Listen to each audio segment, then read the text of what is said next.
So what happened? You took the exam, didn't go very well? Yes, so I ended up scoring 680, but I was scoring like 730 in mocks.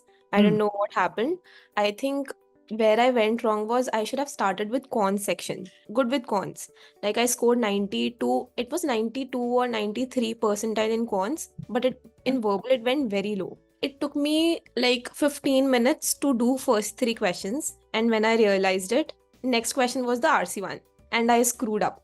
I Hmm. just wanted to cancel the exam right there and just go, but I still attempted it, No, even so, though after practicing a lot. yeah, It was the time pressure, I guess.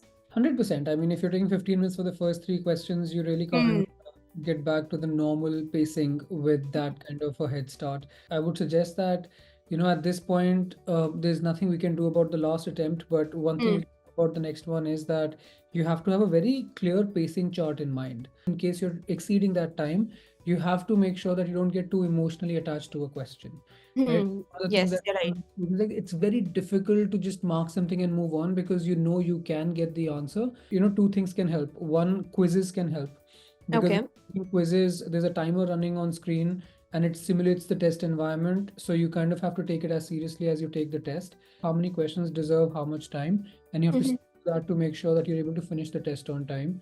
There's a huge penalty, honestly, obviously, if you're not able to finish the test on time. You're able to remain clear headed throughout the True. test, and the moment anxiety floods your system, you obviously can't Mhm. concentrate. So, Manan, I just wanted to ask, how should I go about my next attempt? I think the syllabus has changed. Like, I'm planning to take the exam. Like, I'm not in hurry to take the exam, Hmm. but this time I just want to get done with it. So, what do you suggest? How should I go about it? See, first of all, get this thing out of your head that the syllabus has changed drastically, right? So it is a restructuring of the exam is what they've done. There are fewer sections for you to prepare for. So in no way are you supposed to be doing something that wasn't required earlier. And Okay. that includes data insights as well. So Okay. data insights, the new section that they've introduced essentially is nothing but a combination of data sufficiency questions and integrated reasoning questions that you had before, right? Okay. Already prepared for all of those things. The pacing will be slightly different because in verbal, sentence correction is not there.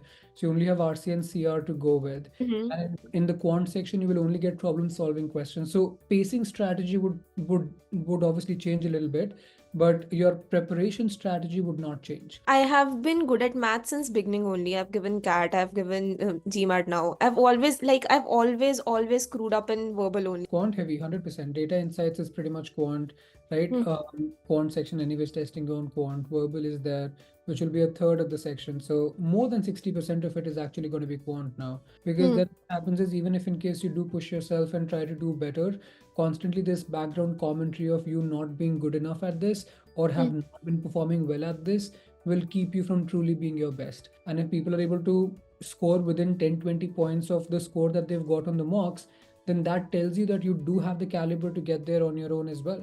We have obviously given you the new official guide to practice with, so that you can familiarize yourself with the different types of questions that can come in data insights and the way they are presented. But that's pretty much it in terms of the content, in terms of strategy. Nothing itself has changed from a subject matter point of view. Thank you. Thank you so much. Thank you for the guidance.